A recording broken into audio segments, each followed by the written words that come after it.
Each Nissan presents a lecture focusing on mental health well-being of seafarers. In this lecture, you will be presented with reliable information and facts from reputed and well-researched publications. We'll also provide an insight into the mental health-related experiences of Captain Gokte, whose merchant navy career spans over 4 decades. Let us understand what is mental health. Well, it's an expression we use every day, don't we? So it might surprise you that the term mental health is frequently misunderstood. Mental health is often used as a substitute for mental health conditions such as depression, anxiety-based conditions, schizophrenia, and others. But according to World Health Organization, mental health is a state of well-being in which every individual realizes their own potential, can cope with the normal stresses of life, can work productively and fruitfully, and is able to make a contribution to their community. So rather than about what's the problem, it's really about what's going well. Now, let us have a comparison quickly between mental health and mental illness. According to Australian government's Department of Health, a person's mental health affects how they feel, think, behave, and relate to others. Whereas mental health illness or mental illness covers a spectrum of disorders that vary in how severe they are and how long they last.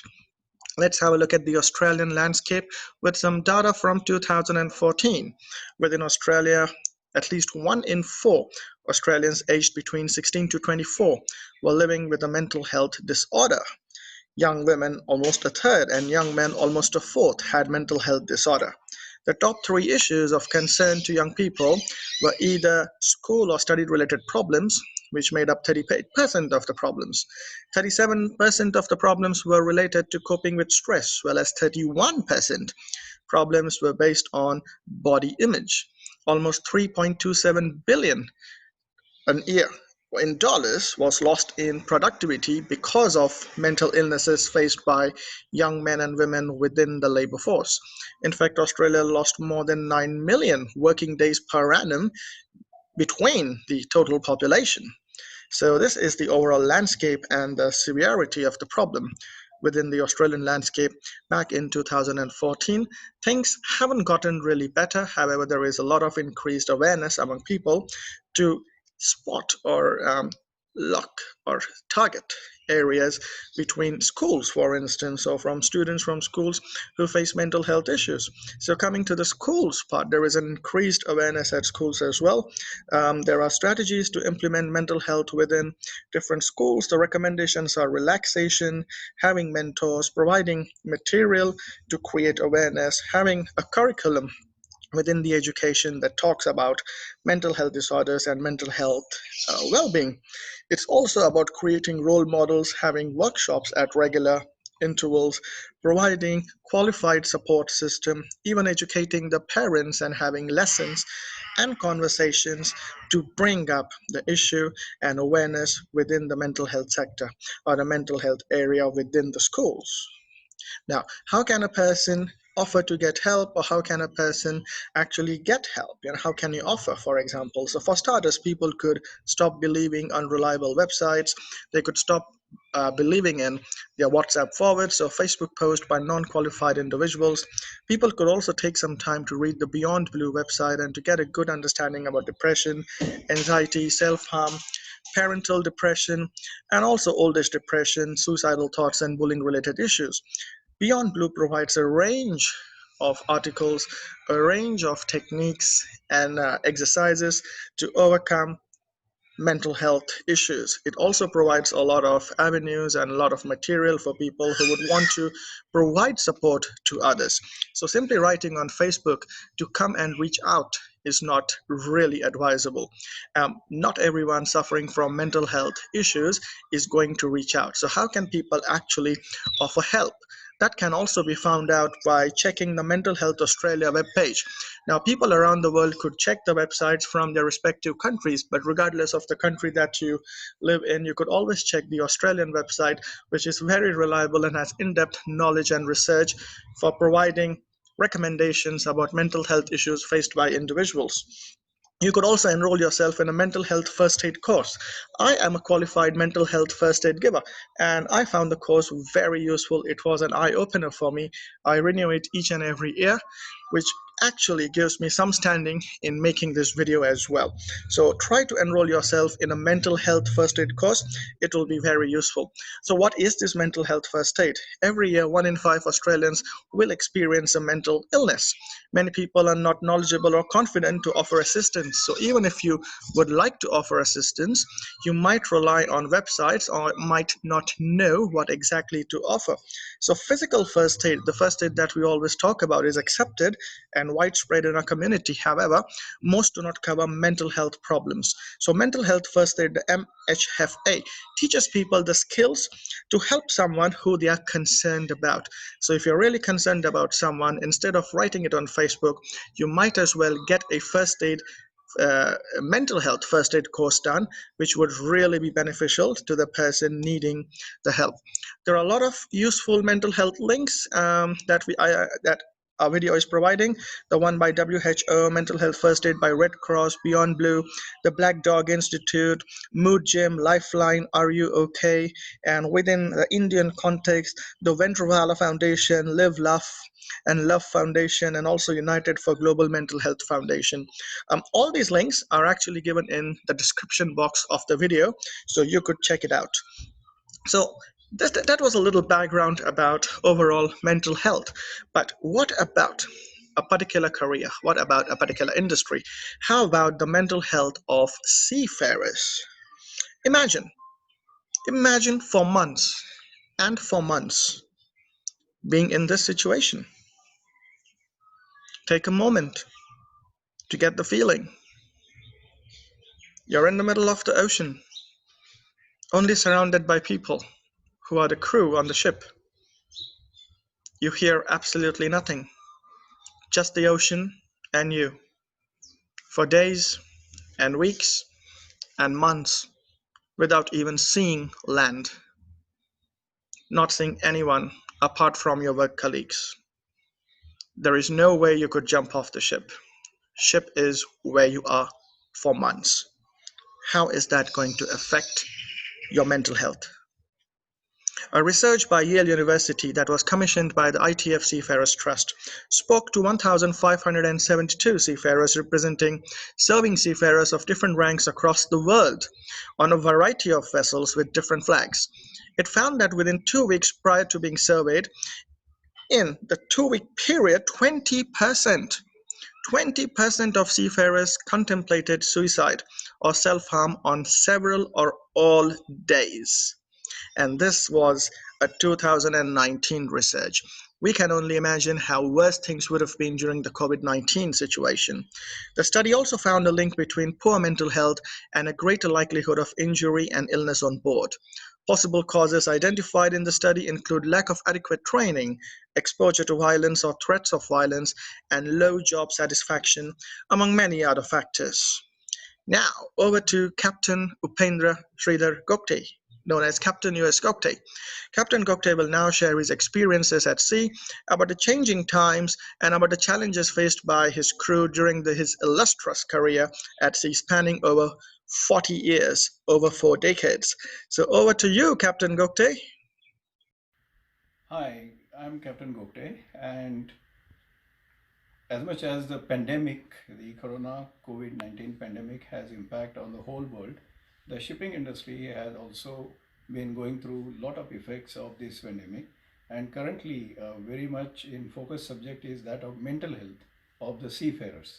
The seafarers who are stuck up at sea globally and are unable to go home on time for various restrictions, which are of uncertain nature, and they are taking toll on the mental health of the people at sea, and also those who were supposed to join back, and they are at home for prolonged periods of time, and they are not simply familiar with what to do of that time, and of the expectations of their families and friends when they were supposed to be back to sea and start their earning or do their duties. All this made me a little nostalgic, and how was I experiencing it or handling it with my almost 43 years of association with this career as a deck cadet, as a cadet on the training ship, and from there as an officer, senior officer in command, and now also a shore-based job looking at the entire industry. So I can kind of divide these experiences along the timeline as the times where the shipping world or the officers, us, me, and people like me, were experiencing it, doing something about it, but didn't really know it was all about mental health. So my experiences during that time. Then I reached rather, the senior position where I could do something about it. And then as the information technology made a lot of advances, the seafarers' own educational level, their experience level, their connectedness got elevated, and in times like crisis as this. So during these times, what I experienced and many a time what I did myself to handle it. I would like to share some of those instances in an informal way. So can you imagine a ship almost 1/4 of the size of the larger ships that I sailed with, but having almost 300% more population on board? That was the scenario typically when I joined the sea. So many people, if you hear the number, probably you'll be shocked. 65 people on board and carrying only 60,000 tons of metric tons of oil cargo, and being on board without any contract as such. They used to be signing on, and that never used to have that I must be signed off. There was nothing like MLC, which is Maritime Level Convention.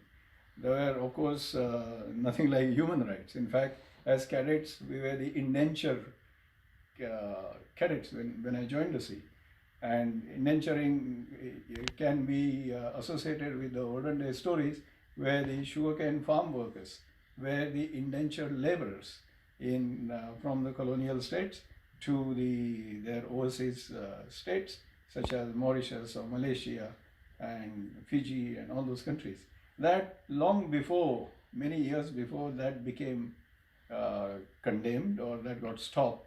But shipping had this tradition that if you are the apprentice, you were the indenture deck cadets. Even the marine law used to be masters and seamen and apprentices. There used to be these divisions. So what was happening and what I really didn't understand, that it was all emanating from, rather it was being caused by the mental health of the people. I can say number one, empty minds, devil's workshop scenario. And that used to typically lead to shipboard politics. And we as cadets, if we had the job of getting something done, we had to go to all these political parties. Typically, world over, most of the people who know about shipping, they would say it was deck and engine politics. And you need to take some document for chief engineer's signatures, then second engineer's signatures, and then you have to go to captain or chief and then signatures, and then you as a go-between used to be treated as per the intensity of that politics. And there used to be very humorous instances at times. For example, we were not allowed on certain decks because certain officers, senior officers, used to do something. Or we were not allowed to enter certain parts because ships used to have officers' lounge, crew lounge, officers' galley, crew's galley, their own separate cook, and of course the big states called deck and engine. And they used to be at times out of bounds for, as per which department you are coming from. And what we used to then take as the traits of the senior officers, and to be being very, very careful that they don't get disturbed, they don't get upset, and your job of getting those papers, documents signed or circulated, and you are yourself trying to catch up with your own job, which had to be finished in certain given time. Those traits, those habits of those officers were literally, in today's enlightened world, would be telltale signs of mental health, and or we can call OCDs, some of them even. And we never understood that was a problem of mental health. Talking of the ratings and the crew, we used to go sometimes to call bosun, or sometimes we had to go and knock at the door and wake up an AB, or AB in the sense like the seafarers. These are the seamen, we call it, officers and seamen. And they used to be sometimes, used to be throwing weight as per their age. They would never consider us as worthy of anything. There used to be a lot of foul language, a lot of profane usage. At times, those days, alcohol was freely available on ships. Smoking was almost, a companion for many of these personnel on board. And you have to go through that heavy smoke. You open some cabin, you see leftovers, they are not kept very clean. As again, some cabins, we used to take big pride, some of them. But and they used to be very tidy and particular, take big pride in having their skills held at very high standard. And they used to say, oh, I learned this when I was young from the so-and-so, Klein line ship or bank line ship. We used to be, tiptoe dressed up as this, but there was no uniformity. And in fact, very rarely this was balanced. This was always swaying on one side of extreme or the other side of extreme. And the job was to get the job done, and that of running the ship smoothly. And if I look back into that era, this was really funny. I remember a seaman who used to take, Titanic movie came much later, but I remember this guy used to take his sweetheart's photo frame, hold it close to his chest, go forward without telling the bridge, meaning when people are not working during the daytime, the other people on the ship may or may not know what weather is going to be, how the ship is going to alter course, or if there is going to be a sudden swell or wave smash on the ship, on the ship side or head on, and a person like this wandering on board may get washed off, could have. So it was a safety hazard really. But like I remember he used to walk up and he used to tell us sometimes that he would do it even at night. That was even more dangerous. Go right on the forecastle, and where you typically see today the Titanic romantic pose people try to take selfie with, over there this man used to sit with legs out and write poetries or poems, and he used to have his own personal chat. We could not make phone calls, we could not get emails, and we were all isolated. We used to get the snail mail, the letter mail, sometimes 3 months old. And there used to be a job again given to the cadets to sort it out, like in the post office, as per departments, and go and distribute them. But I saw once a very negative habit or activity, that within the even close-knit workmates, there used to be either jealousy or rivalry, and some letters coming from family or their fiancés or girlfriends, they used to put them aside and not give them. So over there, as I became even little senior, I made a point that if there were 60 people and I was given by the ship's purser, there used to be a rank called purser, there used to be radio officer, there used to be chief stewards, there were many of these ranks which are no longer at sea now, but they used to do the administrative work often, and I had taken on myself that if the mail comes, if the ship is in US port, you all wait as a ship staff for the agent, and agent bringing the mail, and then cash. That is for going out. This used to be something that all people used to be waiting for. And if that didn't happen, there used to be a big depression prevailing on the ship. So when the letters used to come, I used to make a point that I held those letters and made sure that the recipient got it in his hand. Because there used to be this story like he didn't get the letter, or something is just dropped behind machinery and that poor guy is then depressed. So there were a lot of these indications, telltale signs of mental health issues. I would say definitely,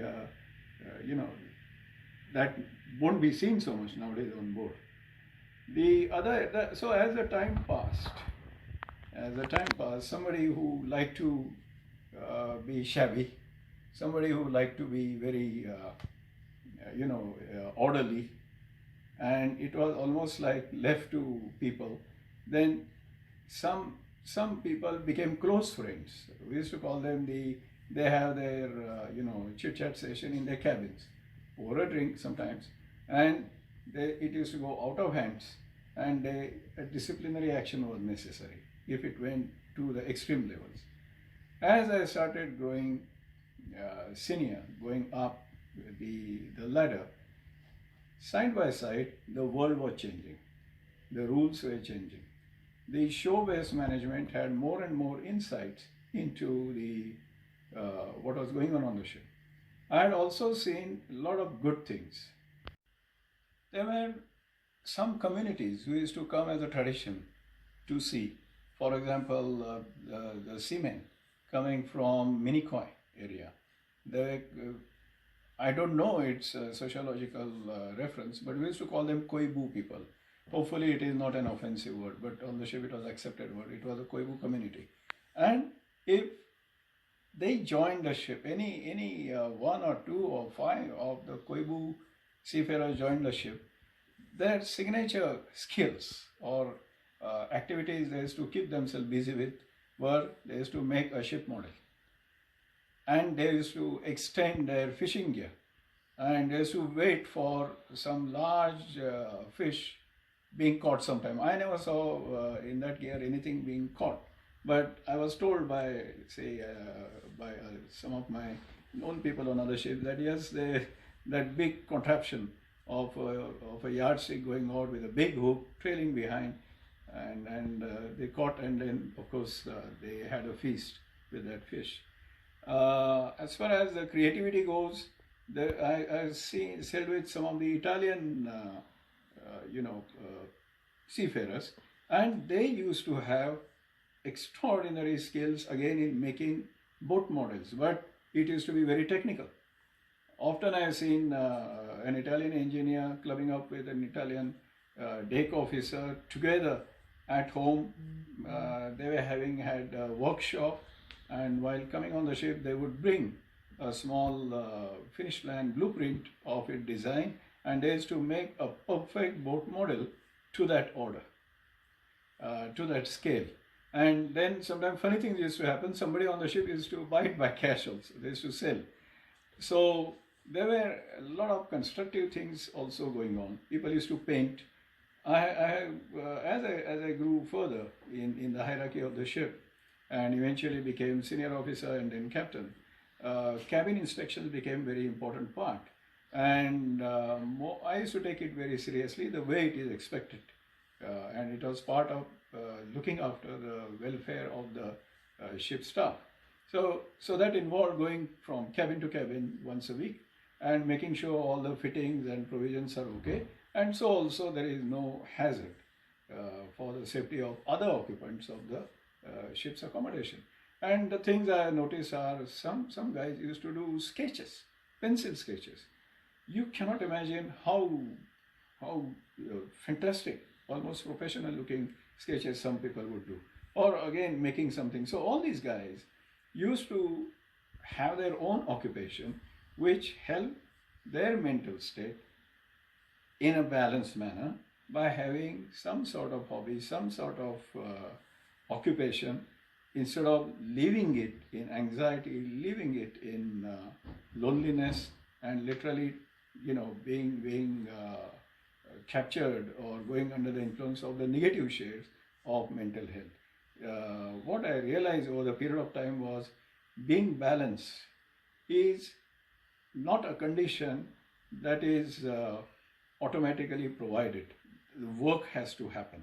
It can be by way of external help as a society or as a departmental discipline, or I would say, and side by side effort should also go in mentally, personally. And in this area, as I became captain, I kind of decided to take the ownership of it, to personally take interest in making sure that I can provide as a captain of the ship activities or doing something so that the ship staff are enjoying a sound state of mind. This was again prior to the courts coming in, the courts for the Labour Convention, Maritime Labour Convention, and such other. I won't go into those details. So the activities I started were, first of all, I myself started a lot of listening to shortwave radio. Again, there was no satellite communication yet when I became captain. But shortwave radio, certain radio stations could easily be heard. It helped to improve language. It helped to maintain vocabulary. It helped to be in connection, being connected with what is happening around the world, positive as well as negative.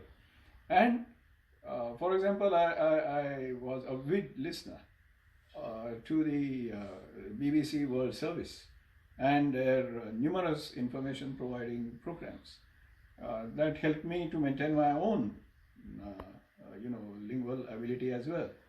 So one of the things I started was, whichever ship I used to go, I used to take that ship's name and then add times to it and write a newspaper. I remember at times I had to handle sad news also, such as death of Lady Diana. And most of you must be knowing the whole world, at least the English-speaking world, almost was overcome by sadness. That's the way the news spread. Or passing away of Mother Teresa. And there were also great subjects which came up with a lot of positive news. And I used to write short narratives, and there was a section of the notice board where it was put up.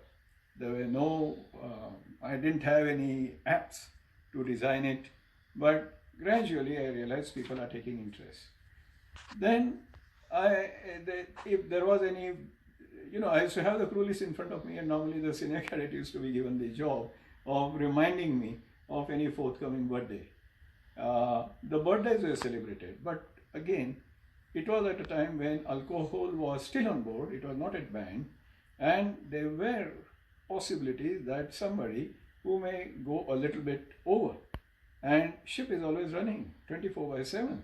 So you cannot have somebody going over the limit and then having operational trouble. I myself never touch alcohol, so I never smoke.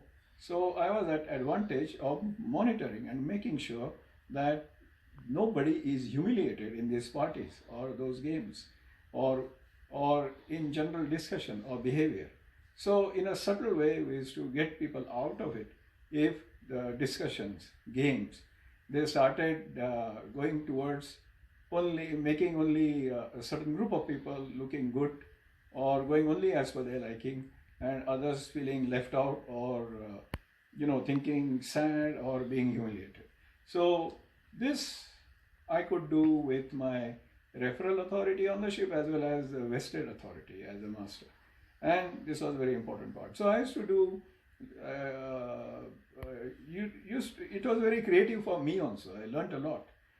We were on the Yugoslav, those days Yugoslavia, Yugoslav borders in the Mediterranean, doing many voyages, short voyages. And they used to be youngsters who were afraid that after they go home, they would have to join the particular faction. Though that time there were factions, like Croatia, Serbia, Montenegro, and these are the main ones. And they would have to join the army and military, and the chances of not returning were significant. And they used to be in different kind of mindset. So to keep them occupied, again, the language ability was limited. So you used to have simple things as story writing practice. Very simple subjects, rather entertaining subjects, which were picked up by ship staff. The judges used to be from the ship staff. I never used to make judgment myself. And it used to go on for 4-5 days around Christmas time around Easter, or these are the normal, the religions at sea those days. Nowadays, you have people from wide variety of communities and countries and religions to be aware of their sensitivities and only take the positive nature of any of these festivities and use to the advantage of having a good social life, good mingling that was aimed at not getting lonely on board and definitely not leading to humiliation or feeling lesser in any which way. So mental health was always there. I used to at times call in the local priest in, for example, in Sicily. I had done that and asked them to talk to my Filipino crew, for example, or they used to feel good by listening to it. And one particular priest even became my friend, and he was getting promoted in his hierarchy, the church hierarchy, and I think he's somebody high. And then once he invited the crew to use their swimming pool ashore, and I had sent them out. They swam, physical activity was there. I myself was heavily into daily workout, physical workout. I used to get up early and used to promote that. When your staff, your crew sees the captain himself doing a regular workout, it's a big encouragement for themselves. And again, not to start taking it to extreme adventure of any kind. Mental health of my crew, officers and crew on board, was always the second nature. So to cite the activities I was doing, we can say that I held a lot of parties, literally used to look for or just create a reason to have a celebration, monitored them, choreographed them, and trained the youngsters to do so, and then made sure that it all ended in a very healthy manner. Side by side, the changes were happening towards the life at sea. Connectivity had gone up, emails were there. Currently now, all the people on board now, most of them, 99.99%, have some kind of social media account and they're regularly connected. All these things had started coming in. Similarly, computer games, video games became part of the many young seafarers' lives, and they used to bring with them those apparatus. So they are good and bad both. Bad in the sense they just remain stuck into their cabins, or they form only small groups, which could be isolating themselves from the rest of the seafarers. So as per the ship staff, as per the run, as per the mental state of my staff, I was using the activities from a wide variety of options. They could be a little bit on intellectual side, they could be mental, physical, a little bit competitive in nature, or it could be as creative and positive as sometimes cooking, or sometimes giving rest to the catering staff and honoring them, saying thank you to them together. All this helped to bring down the edges, being edgy or being going towards the the mental health extremes and doing something irrational. All this was tapered down. It helped in that, and I had I was seeing the benefits from it. The other very subtle ways of doing things was any kind of work related, pre-activity related talk. That in itself used to make people aware about what that activity is going to be and how it is going to be positive, to motivate everybody. Because if somebody is not in good state of mental health, they are not going to be motivated. They will actually get irritated. And the backdrop for all this was being physically active. Nobody used to be sedentary. Being sensitive to their cultures, being sensitive to their religions. You can't avoid it. You can't turn a blind eye to that. because everybody comes from different societies. And here then, running the ship safely, having due respect to the environment, having due respect for individual increase awareness, world increase awareness of human rights, having your own company's virtues, what they call as company core values. For all these, you need, and I had identified, and like I said, I took ownership for that, of making sure that my people's on board mental health was of paramount importance, and they would not only be happy if it's a fair weather, but they could take the bad weather, extreme weathers, good weathers, stress, pressures, challenges, and they could handle it. And it was acknowledged by reaching out, by talking to each other, and by doing that, they remain connected. So that had to be done. A lot of hard work was going in that, and personally, I was doing that, and I always got good support. I don't remember even one single individual or a ship or a group of crew who said, "We are wasting time, so please don't do this. We just want to be left alone and we want to be off our own." That I never seen. So mental health then was a choice to take care of that as a senior officer of the ship, and mental health now is a duty because the statute changed. The world started having data. The whole style of doing things changed. Now it is so much so dependent on data, sampling, surveying, and people doing research.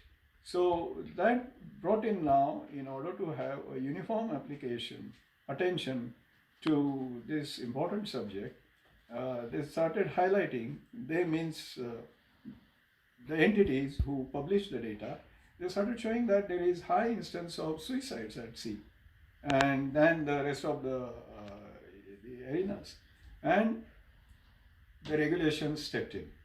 So even now, it should not become a mundane work of filling up checklists, filling up forms, everybody signing, and then saying that we are doing everything for the mental health. But if you really believe in making sure that your group of people on board, they are so isolated, thousands of miles away from their homes, in no family background, no family environment. So in that, you should welcome all the help that comes from many non-profit organizations, or even paid help which is provided by your organization. You should welcome it and not get irritated as if it's a workload. Always share it and work and see how it can be applied, because the rewards are great. You are going to work among your colleagues. The numbers is no longer going to be 60 and 65. The numbers are now even 19 and 15, and sometimes very big number means 21 or 22, and you're all going to be busy all the time. There are duties to perform, and in the given time, or under very stressful conditions like this pandemic, which is causing people to be stuck at sea for almost a year at times. And under those conditions and uncertain conditions also, the positively oriented mental health will always reassure everybody that we will pass through this safely and soundly. And there is not going to be undue instance of self-harm or suicides, because this has really increased. And if it occurs, it happens suddenly. The telltale signs can be noticed if the shipboard management has a regime, a culture of caring for each other, connecting to each other, and living with positive mental health. And a lot can be done, and a lot of support is available. So use that, be safe, be happy, and be in sound mental health. Thank you. That was very enlightening. We thank Captain Gupte for sharing his real world, hands on, practical, and diverse experience related to our topic. Now, over to what research has to say about mental health pertaining to the lives of seafarers in particular. So let us have a quick look into what research says about issues faced by seafarers, um, especially with factors that are proving detrimental to their mental health.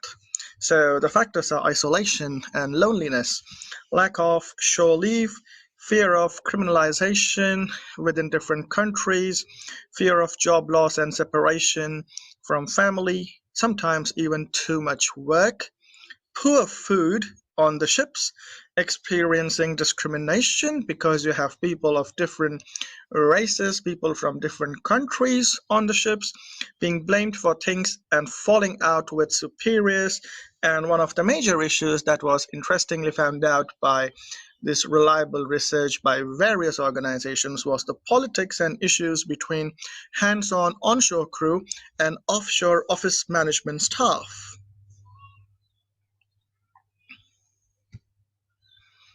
Let us now look at what God has to say. God is a major maritime insurance provider. God recommends encouraging seafarers to talk about mental health and well-being to bring normality to the issue. However, as we have seen before, and we have also said, not everyone suffering from mental health issues might really speak up. So God also recommends that mental health should be discussed routinely in office meetings as well as safety meetings on board. God's data from 2010 to 2019 also shows the number of deaths, people suffering from mental disorders, and suicides between or among seafarers. So, for people who are in the merchant navy, this graph or this data shows how many died, how many faced mental health disorders, and how many committed a suicide.